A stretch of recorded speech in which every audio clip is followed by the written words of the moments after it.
There's that song again. Well now, it's been a little while, hasn't it?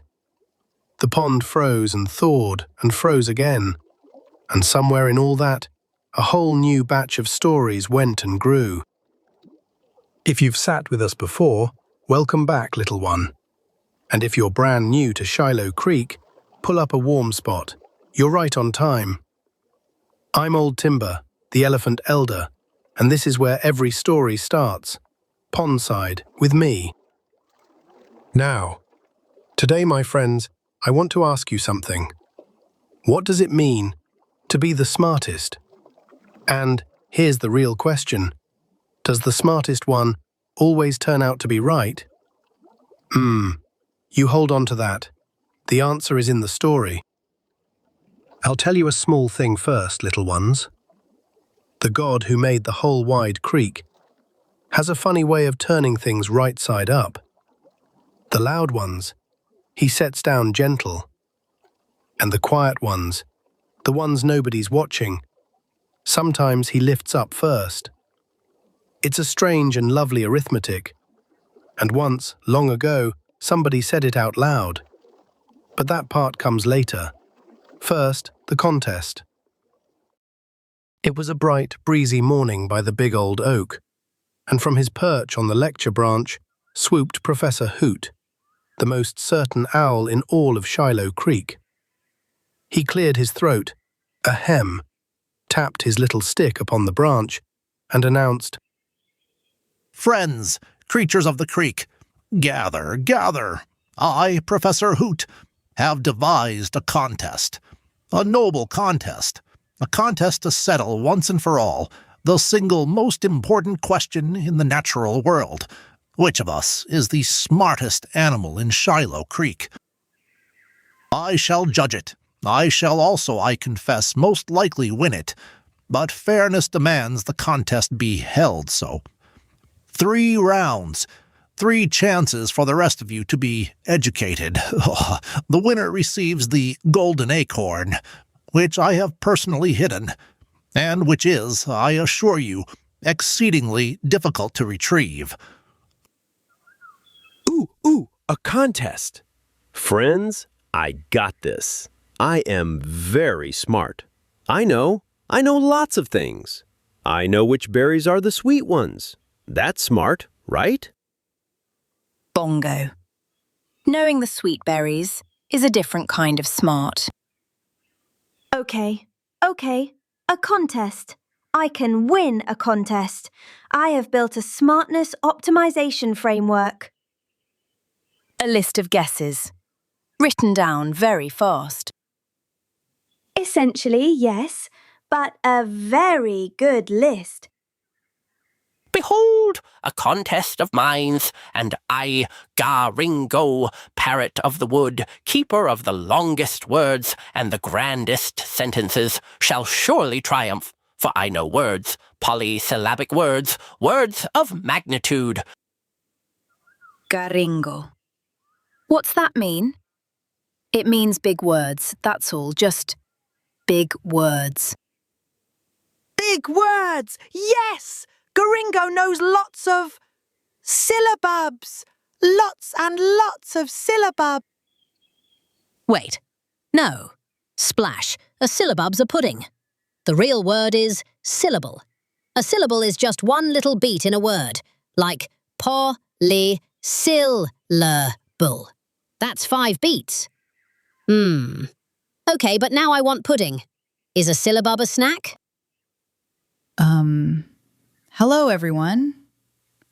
I don't think I'll enter the contest. I'll just watch and help if anybody needs it. As you wish, dear Fern. Watching is, after all, the role best suited to those who do not expect to win. Now, round 1. A riddle. The riddle of the reeds. Listen closely, for I shall say it but once, and then naturally explain it at considerable length. The riddle. I speak with no mouth, yet the whole creek hears me. I have no legs, yet I run to the sea. I am thin, I am green, I bend but do not break. What am I? Ooh, is it a worm? A very long worm that runs? Wait, worms don't run. Okay, maybe I don't got this one. It is a metaphor, a grand and sweeping metaphor for the journey of life. No, wait, it is the wind, the eternal wind, the breath of the... No, it is a river. It bends but does not break. I shall commit to river. Loudly, river. Incorrect. Loudly incorrect. The answer, and I am delighted to supply it, is the reed, the humble reed, which brings me naturally to the matter of how reeds were once used to make the very first flutes, a topic I could discourse upon until the moon. Professor, the moon is not in this contest. Pardon. As I was saying, round 1 to Professor Hoot. Round 2, the tower. Build me the tallest tower of pebbles that will stand on its own. Engineering, my friends, the very soul of intelligence. Okay, pebble stacking. I have this: load-bearing base, narrowing apex, center of gravity exactly... Wait. I just had 7 ideas. I will use a counterweight, and a buttress, and a tiny pebble crane. Zippy. A buttress is just a leaning brace. And a pebble does not need a crane. Okay, let me just stack them careful. 1, 2, 3, 4, oh no. Bongo? Your tower fell because the bottom pebble was round. A flat one, underneath, would hold the rest. Here, this one. Whoa, Fern, it stands. Look, 1, 2, 3, 4, 5. Thank you, Fern. A serviceable tower. Built, I note, with assistance. Round 2 I shall award to Bongo provisionally. Wait, what does that mean? Is that a good thing? It means for now, Bongo. For now. Pending further proof. Which brings us to round 3, the final round. The golden acorn itself, wedged deep in the knot of the hollow log. Retrieve it, and prove your intelligence beyond all doubt. I, of course, hid it. So I shall demonstrate. Now, this is the part where things got interesting, little ones. The golden acorn sat deep in the knot of the old hollow log, and Professor Hoot, certain as sunrise, stepped up to fetch it himself. Observe, my friends, the application of leverage. I shall insert a twig. I shall apply the principle of the fulcrum, that is a balance point, and the acorn shall simply pop loose any moment now. The fulcrum is sound. The acorn, however, is not cooperating. Okay, I'll build a pulley. A pebble counterweight on a vine, threaded through the knot, multiplying the force by... The vine won't fit the gap. The gap is too narrow for the vine.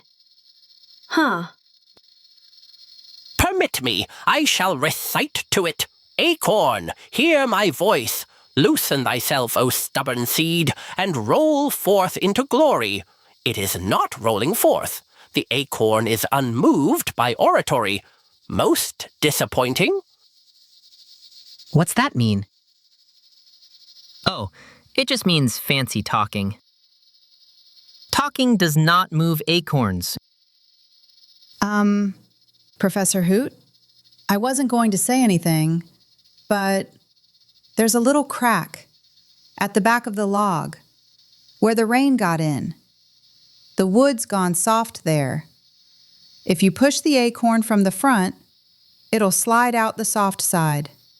Gently. You don't have to pull it at all. Push from the front, the soft side. It worked! The acorn! It just slid right out. Fern did it! Fern got the golden acorn! I built this contest to prove I was the smartest. And I knew the most facts. I truly did. The riddle, the lever, the fulcrum.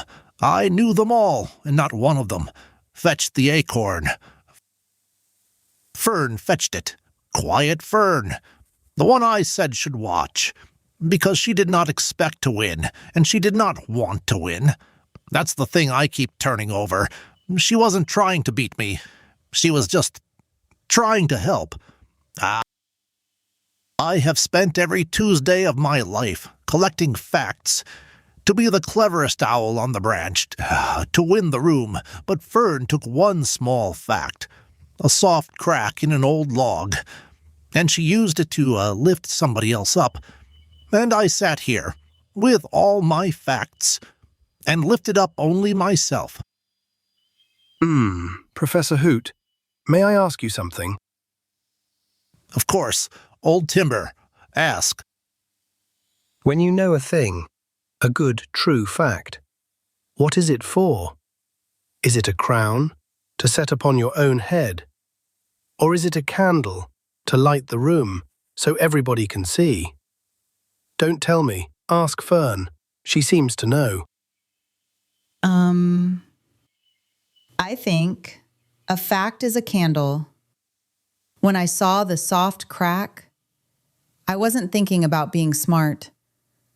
I was just thinking, there's Bongo, and there's the acorn, and how do I help? The knowing only mattered because I gave it away. And that's the funny thing, Professor Hoot. When I stopped trying to be first, I think I was just allowed to be useful. A candle, not a crown. Fern, thank you. I built a whole contest to be told I was the smartest. And the smartest thing said all morning was yours. And you weren't even trying to win it. Did you all hear that? The one who came last, the one who didn't even enter, turned out to be first. That's not an accident, little ones. That's the God who made the creek, lifting up the lowly, setting the gentle ones at the front. He's been doing it since the very beginning. So, back by the pond that afternoon, I asked the friends, what was the moment that turned it all around? And Fern, soft as ever, said it was when she stopped trying to be first. And Professor Hoot, and this surprised everybody, said the wisest thing in the wood that day had come from the quietest mouth. That's the kind of turning around the God who made the creek has always loved. Now, here's that line I told you about, the one from a long, long time ago. One time, in the Bible, Jesus told his friends a story about workers in a field. Some came at sunrise, and some came at the very last hour. And when the story was done, Jesus said this, "So the last shall be first, and the first last. The last shall be first." That's our story. That's Fern. That's the whole of it. Here's a small thing to carry this week, little ones. When you know something good, how to tie the knot, where the soft crack is, which berries are sweet, don't hold it up like a crown. Find somebody who needs it and hand it over, quiet, like Fern did. A fact is a candle. Candles are for sharing the light. And now, friends, it's time for Mud Puppy Minutes, the part of the show where Splish, Splash and Splosh tell us a thing they have learned. Today on Mud Puppy Minute, we will explain why the smallest puddle is always the bravest puddle. It's because the small puddle has nothing to lose. It is so small. It is basically a brave little dot of water. And also, small things are brave. Like a tiny seed grows a whole tree. And a tiny acorn was the whole contest. And a quiet little fern won without even trying. So small means important. Oh, no. That can't be right. That's too easy. Small doesn't mean important. Small means the puddle is practicing to be a lake. Wait. Is it actually just that small things matter just as much as big things? Is that it? Ma. Mud puppies! We have solved it.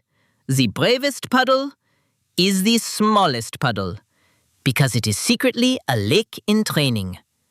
Like a bell on a cold rock. And friends, one more small thing. Somebody who learned something this morning has asked to say a word. A new word, he tells me. He's been waiting all afternoon. Friends, creatures of the creek, I have given the matter a great deal of thought, roughly an afternoon's worth, and I have reached a decision.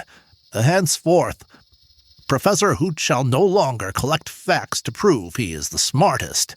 Henceforth, Professor Hoot shall share his totally true facts, not to best you, but to enlighten you. And so, the very first totally true fact, tied fittingly to a small creature who goes from last to first, the hermit crab. When a hermit crab outgrows its shell, it must go and find a bigger one. And here is the wonder. The crabs line up by size, smallest to largest. The biggest crab takes the new big shell, which leaves its old shell for the next crab, which leaves its shell for the next, all the way down. Everybody moves up at once. Whoa, everybody at once? Everybody at once. And the very smallest crab, the last in line, gets the very first crab's shell. The last gets a first shell of its own. Real biology, my friends. A whole shell chain settled in a single afternoon. Which brings me, naturally, to the matter of the coconut crab. A cousin so large it can crack a coconut with one claw. Pardon. As I was saying, the shell chain. The last shell, well, the last gets a fine first shell. That is the fact. You're welcome. A fine first fact, Professor. Tied to the shells, and not to the lesson. That's exactly right. The lesson, that one's mine to keep. And that, my friends, is the day the smartest animal in Shiloh Creek turned out to be the one who wasn't trying to be. Until the next breeze brings us together, my friends, walk gently out there, little ones, and when you know something good, share the light.